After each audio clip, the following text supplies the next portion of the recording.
नमस्कार दोस्तों, मेरा नाम है मयंक और आप देख रहे हैं मयंक कुमार हिंदी यूट्यूब चैनल। इसे मैं हटा देता हूँ, क्लासेस एंड ऑल। तो हाँ यार, मैंने अभी अभी विंडोज़ इंस्टॉल करी क्योंकि मेरी पिछली विंडोज़ बहुत ज़्यादा स्लो हो रही थी। तो जब मैंने इसका टास्क मैनेजर खोल के देखा तो 161 प्रोसेसेस, ऐसा क्या कर रहा है भाई? नहीं मतलब सीरियसली, मेरा प्रोसेसर कम है भाई। 14% प्रोसेसर इसने सीधा घेर रखा है, 67% रैम यूसेज हो रही है, जबकि कुछ चल नहीं रहा है स्क्रीन रिकॉर्डर के अलावा। ऐसा क्या चला रहा है ब्रो?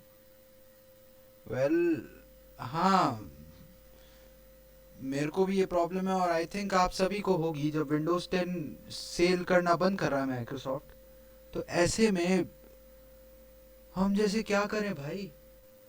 तो हाँ, आज हम इसी बारे में बात करने वाले हैं कि किस तरह इस प्रॉब्लम को सॉल्व किया जाए। और आई थिंक इसका एक बहुत सिंपल सा सोल्यूशन है जो कुछ नर्ड्स ने निकाला है। आज हम उसी को अप्लाई करने वाले हैं। मतलब ये जो चीज़ें होने वाली है ये मेरी तरफ से नहीं है। अब हमें जो है इंस्टॉल करना है एटलस ओएस। एंड या एटलस ओएस ये कोई ऑपरेटिंग सिस्टम नहीं है जैसा नाम से लग रहा है। ये बस एक तरीके से प्लेबुक और ए एम ई विजर्ड है। इसमें क्या होता है, इसमें आपका जो विंडोज़ 11 है, हाँ आजकल विंडोज़ 11 पे आ गया, पहले ये विंडोज़ 10 पे था। तो जो आपका विंडोज़ 11 है उसमें से जितने भी लोड्स हैं, 161 जो प्रोसेसेस हो रही हैं वो सब हट जाएंगी और तकरीबन 80 या 70 प्रोसेसेस रह जाएंगी। ये बेसिकली गेमर्स को ध्यान में रखते हुए डिज़ाइन किया गया है। लेकिन अगर आपका कंप्यूटर बहुत ज़्यादा स्लो है और बहुत पुराना है जैसे मेरा है, तो हाँ आप इसे यूज़ कर सकते हैं जैसे मैंने किया हुआ था एक बार। मैं दोबारा से इंस्टॉल कर रहा हूँ एक फ्रेश इंस्टॉल के ऊपर। और ध्यान रखें, इसके लिए दो रिक्वायरमेंट्स है। पहला, आपकी जो विंडोज़ है वो जेन्युइन होनी चाहिए, मतलब उसमें प्रोडक्ट की इंस्टॉल्ड होनी चाहिए। और दूसरा, यहाँ पे आपकी विंडोज़ 10 11 दोनों में से कोई भी प्रो एडिशन होनी चाहिए। होम एडिशन पे ये काम नहीं करता, मैंने ट्राई किया था, पहले ही मना कर देता है। बाकी मैं आपको इसके फीचर्स दिखाता हूँ। इसको इंस्टॉल करते हुए पहले आपको दिखा देता हूँ कि एटलस ओएस है क्या। एटलस ओएस फोकस करता है गेमिंग पे। वैसे यहाँ कुछ सेंसर्ड वर्ड हैं जो मैं नहीं दिखाना चाहता। लेटेंसी वगैरह आपकी अच्छी हो जाती है। एटलस वर्सेस विंडोज़ में ये डिफरेंसेस है, रैम यूजेज इतनी कम हो जाती है, सी पी यूजेज 2 से 10 की जगह 0 हो जाता है, और 1% एफ पी एस में बूस्ट भी मिलता है। वैलोरेंट में इन्होंने देखा है, मैंने ग्रैंड थेफ्ट ऑटो 5 में देखा था, तो हाँ। और ट्रस्ट पायलट पे इसको 4.8 की रेटिंग मिली हुई है। एंड एटलस ओएस एक्चुअली है भी काफ़ी पॉपुलर और अच्छा ऑपरेटिंग सिस्टम। बाकी ज़्यादा बात ना करते हुए इसको इंस्टॉल डाउनलोड करना शुरू करते हैं। पहले प्लेबुक इंस्टॉल कर लेंगे, फिर ए एम ई विजर्ड को डाउनलोड कर लेंगे। अब ये बीटा स्टेज में है, क्योंकि ये लोग अगर ऐसे ऑपरेटिंग सिस्टम बना के आई बेचने लग गए तो वो माइक्रोसॉफ्ट की टर्म्स के खिलाफ होगा और ये ठीक भी नहीं है। बाकी ये लिनक्स मिंट है, इसके बारे में हम किसी और वीडियो में बात करेंगे। यहाँ पे पहले मैं इन दोनों चीज़ों को एक्सट्रैक्ट कर लेता हूँ, विनरार या किसी भी नॉर्मल एक्सट्रैक्टर से। एंड प्लेबुक को भी एक्सट्रैक्ट कर लेते हैं। यहाँ से विजर्ड जो है वो तो एक EXE फाइल है, इसको तो नहीं छेड़ेंगे हम। प्लेबुक में आ जाता हूँ। प्लेबुक में विंडोज़ 11 सिस्टम रिक्वायरमेंट बाईपास का भी है, तो हाँ आप कर सकते हैं। और डिसेबल ऑटोमेटिक ड्राइवर इंस्टॉलेशन, ये मैं रिकमेंड तो नहीं करूँगा करना, क्योंकि उसके लिए आपको फिर इंटरनेट पे जाके जगह जगह अपने ड्राइवर्स ढूंढने पड़ेंगे जैसे विंडोज़ 7 के दिनों में हुआ करता था। लेकिन I won't recommend it that much. अब जब कन्वीनियंस से अपने आप डाउनलोड हो ही रहे तो क्यों हम फालतू में अपनी टाइम और एनर्जी वेस्ट करें। तो चलिए इंस्टॉलेशन का प्रोसीजर स्टार्ट करते हैं। हमें वापस से विजर्ड पे आ जाना है, विजर्ड को ऑन करना है। अब ये हमसे शायद एडमिनिस्ट्रेटिव परमिशंस पूछेगा, तो दे देते हैं हाँ। इसके बाद ओ हाँ, इस पूरे प्रोसीजर में आपको मेरे ख्याल में उसकी ज़रूरत नहीं है अपना एंटीवायरस ऑफ करने की, क्योंकि ये चीज़ें डिलीट कर रहा है रादर देन कोई वायरस इंस्टॉल करना या ऑल। तो आप कर सकते हैं। वैसे ये खुद ही पूछ रहा है कि डिसेबल कर दें सिक्योरिटी, तो मेरी बातों का मतलब रहा नहीं, लेकिन ठीक है। आप बाद में ऑन कर सकते हैं इसको। एज कुछ भी ऐसा काम करने से पहले वो बोलता है कि करनी चाहिए। फिर अब हमारा ये स्टेप निकल गया है तो मैं इसे बंद कर देता हूँ। नेक्स्ट पे क्लिक करते हैं। फिर ये एक्टिवेशन डिटेक्ट करेगा जैसा कि मैंने कहा। अब एक्टिवेशन डिटेक्ट करने के बाद इसने देख लिया कि विंडोज़ 11 प्रो है। इंस्टॉलेशन को एनालाइज करेगा। Install update.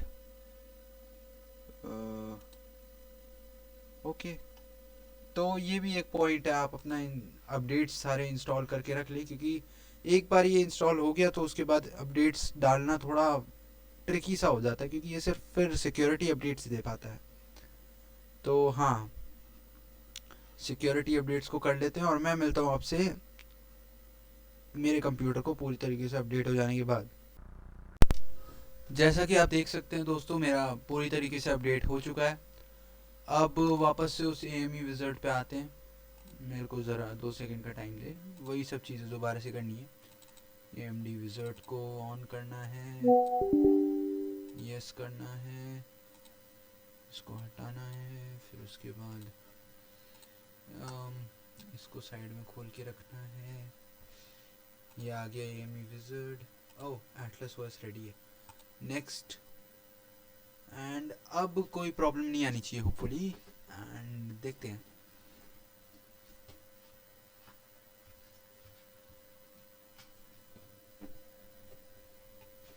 तो हाँ, सिस्टम रिक्वायरमेंट्स मीट कर रहा है। लाइक मेरे सारे अपडेट्स इंस्टॉल्ड हैं और विंडोज़ 11 एक्टिवेटेड भी है। तो अब लाइसेंस एंड एग्रीमेंट रीड करके नेक्स्ट कर जाना है।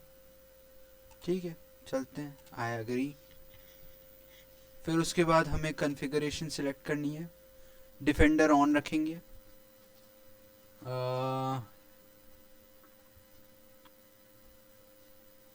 हम परफॉर्मेंस के लिए इसको कर सकते हैं, लेकिन मेरे को सिक्योरिटी थोड़ी ज़्यादा प्यारी है। तो नेक्स्ट। Core isolation.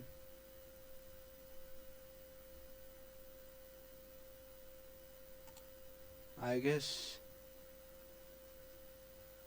आप ये सब चीज़ें बाद में बदल सकते हैं, लेकिन मैं अभी विंडोज़ डिफ़ॉल्ट रखूँगा इसको।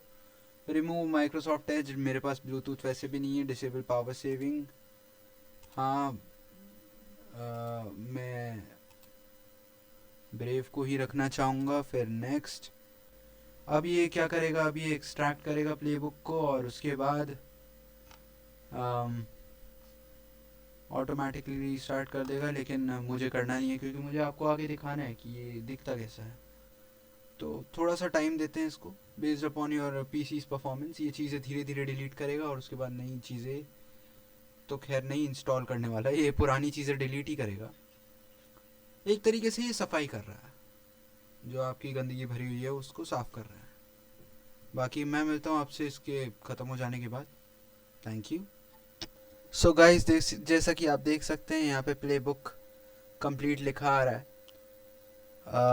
अब मुझे शायद रीस्टार्ट करना होगा, पर हाँ, उससे पहले मैं आपको लुक दिखा दूँ तो कुछ ऐसा वनीला लुक मिलता है। मैं आपको रीस्टार्ट करके दिखा देता हूँ एक बार।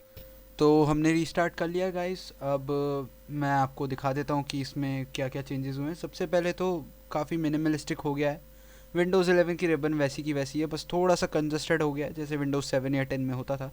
बाकी एटलस का नॉर्मल वॉलपेपर है। हाँ, कंटेक्स्ट मेन्यू जो है वो चेंज हो चुका है, वो विंडोज़ 10 वाला वापस आ चुका है, which is a nice touch. और आप पहले जैसा विंडोज़ 11 वाला वॉलपेपर भी लगा सकते हैं।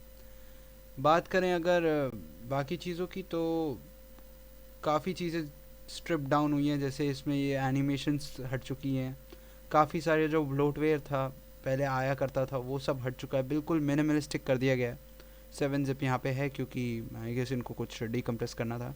एटलस में यहाँ पे आप देखें तो आपके जो भी चेंजेस हुए हैं आप उन्हें दोबारा से कर सकते हैं या हटा सकते हैं। बाकी इतने समझदार आप हैं, मेरे को बताने की कोई ज़रूरत नहीं है। आगे बिंग सर्च भी हट चुका है और एज भी, which is a good thing, क्योंकि आई हेट एज।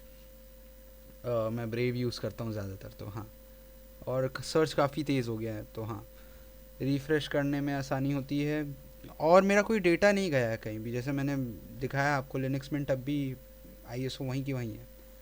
और सब कुछ काफ़ी तेज़ है, सॉरी।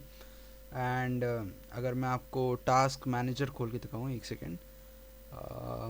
हाँ, तो टास्क मैनेजर में अगर मैं आपको प्रोसेसेस दिखाऊँ, एक सेकेंड, सीपीयू कहाँ गया, कहाँ, ये रहा। हाँ, तो सिर्फ 78 प्रोसेसेस हो रही हैं इस वक्त, रादर वो 161 प्रोसेसेस जो कुछ टाइम पहले मैंने आपको दिखाई थी एक स्टॉक विंडोज़ 11 में, और अब ये एटलस ओएस है, which is very good thing अगर आप देखें उसके बिहाफ पे तो, क्योंकि ये काफ़ी ज़्यादा बड़ा एक एडवांटेज हो जाता है अगर आपके पास एक लो एंड पीसी है जैसे मेरे पास है, और अगर आपके पास हाई एंड भी है तो गेमिंग में ये काफ़ी एक अच्छा एज हो सकता है आपके लिए। जैसे मैंने इस पे, एक सेकेंड, मैंने इस पे GTA 5 यूज़ करके देखा था तो मुझे 30 to 40 FPS मिल रहा था, एंड बाकी चीज़ें काफ़ी स्मूथ हो गई हैं, सब कुछ एकदम सेम विंडोज़ 11 जैसा ही है। और हाँ, मतलब इसमें कुछ ज़्यादा चेंजेस नहीं आए हैं, साउंड से लेकर डेस्कटॉप आइकन्स को चेंज करने तक का सब कुछ सेम है। हाँ, कुछ सिस्टम ऐप्स ज़रूर हट चुकी है जैसे वॉइस रिकॉर्डर एंड ऑल, तो वो एक अलग चीज़ है, आप जो चाहें वो माइक्रोसॉफ्ट से डाउनलोड कर सकते हैं। बाकी मेरी सारी चीज़ें वहीं की वहीं हैं, और स्पेस काफ़ी कम यूज़ हुआ है मेरी लोकल डिस्क सी का, तो ये काफ़ी अच्छी बात है। और हाँ, ये ही है एटलस ओएस।